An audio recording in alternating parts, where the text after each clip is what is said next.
couple of rats and mice that I'm tidying up. You know what I mean by tidying up rats and mice? Either little problems that were left over or things that just needed clarification.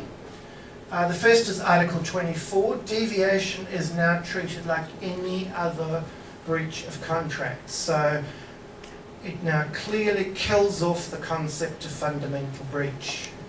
So if there is deviation, the carrier will be liable, but the carrier can still rely on the list of exemptions under Article 17. All bets are not off. The second thing, which I think is a very good thing, is that deck cargo is now directly covered by the Rotterdam Rules and it is regulated. So it's no longer seen as an exception as it was under Hague and Hague-Visby. It's now seen as the norm to carry certain types of cargo on deck, and so it now has a specific article that deals with it. The third thing that's been solved is the good old freight prepaid question, where the carrier turns around to the consignee and says pay, and the consignee says, well, it's freight prepaid, and the carrier says, no, but he never paid me.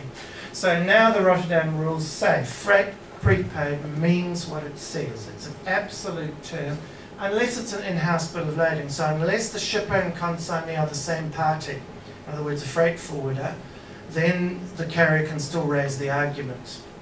But if the shipper and the consignee are two separate parties, and the transport document says freight prepaid, then you can't claim against the consignee. So again, that solves practical problems, and I think that's a fair solution. The package or shipping unit thing, pretty much solved already under Hague and Hague-Visby. There's the familiar enumeration it now talks about the contract particulars rather than the bill of lading. So in other words, if the bill of lading or whatever transport document is now used says 500 boxes inside the carton, the unit is 500 units. The Article 59 goes further though and says if it's not enumerated, then the number is 1. So just clarifying that if you don't put in the number of boxes, then it says definitively it's 1 shipping unit. So that lays that whole debate to rest as well. The other interesting change is you'll be aware that there may be conducted breaks, limitation of liability. We already have that in Hague-Visby and in Hamburg, and that would be an act or omission that you damage the goods either intentionally or recklessly, and with the knowledge that it would probably result. The only difference now is that they talk about a personal act or omission. And that is actually something which favours carriers, because you're going to have to show that the carrier, i.e. the shipping company, personally acted or omitted intentionally or recklessly. Now we know in most cases, if there is going to be intentional or reckless conduct, it'll be right at the bottom of the rung. It'll be the master or the crew that go berserk. Okay? All that the shipping company is then going to have to turn around and say, well, that wasn't my personal act or omission.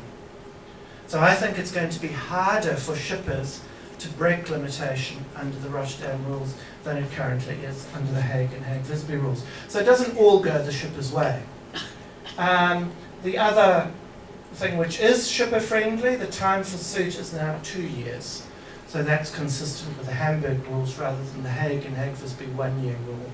So you've now got 2 years. But as I always tell my students, don't put a note in your electronic diaries for 1 year and 364 days, because there may be complications and you'll be out of time. Okay, let's get on to what I think is the bad. The first thing is that the Rotterdam Rules try to do far too much, or that is what commentators say. If you look at that inflation, 10 articles, Hamburg got up to 34 and everybody complained, 96. Okay, it is, we're getting on to a novel by now. All drafted by a committee, so all in that very ponderous European Union speak, 96 articles. Okay, the idea was to try and be comprehensive. Some of the things they've added in I think are useful, like electronic transport documents. Others I think are not, and I think they're going to actually cause more trouble than they're worth. So I would actually put a line through chapters 9, 10 and 11. That would have cut out quite a lot of the articles. Why do I say that? Well, chapter 9 deals with delivery of the goods. So it explains in excruciating detail what delivery means, what the carrier can do if the consignee doesn't pick up the goods after they've been delivered, what it must do with perishable goods, blah, blah, blah, and so it goes on. Why do you think I say that's unnecessary? Any ideas? I'm desperate for some interaction. I'm optimistic. I know you have ideas. Why don't we need this? Any thoughts? They're already there. They are already there. And what is this part of?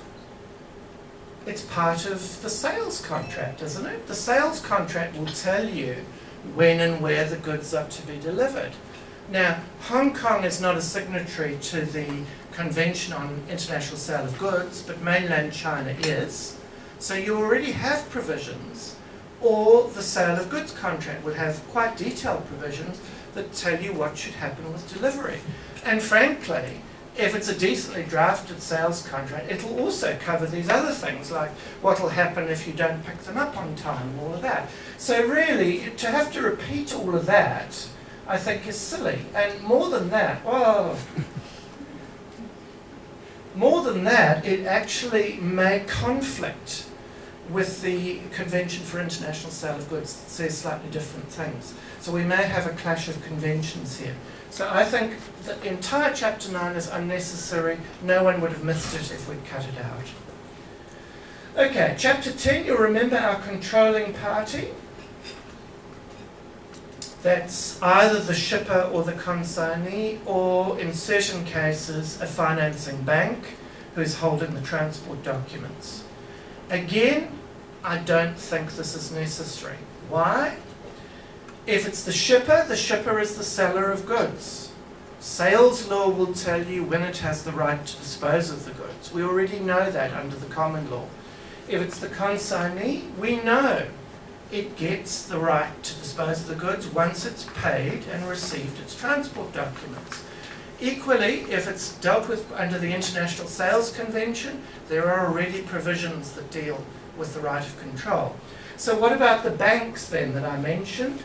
Well, they're also dealt with under the ICC instruments, the International Chamber of Commerce. The relevant one there is the Uniform Customs and Practices for Banks, UCP 600. It already tells the banks what rights they have. If you're not sure, you can find it under the Common Law of Pledge. So again, you could just put a line through that entire chapter. Okay, the last one, Chapter 11, Transfer of Rights. Now what this is about is how the rights under the transport documents transfer from the shipper to the consignee. Does it sound familiar? Do we have legislation in Hong Kong already dealing with that? Any ideas? There's an ordinance already. I've got to try and remember it off the top of my head. I think it's chapter 440. Bills of lading and other analogous shipping documents. Am I right? Yeah. Yeah. Okay. Jolly good.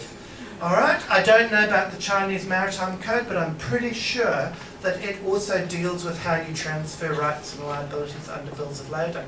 It's like Maritime Law 101. So why, given that every country in the world already has this sorted out, why do we need to sort it out again?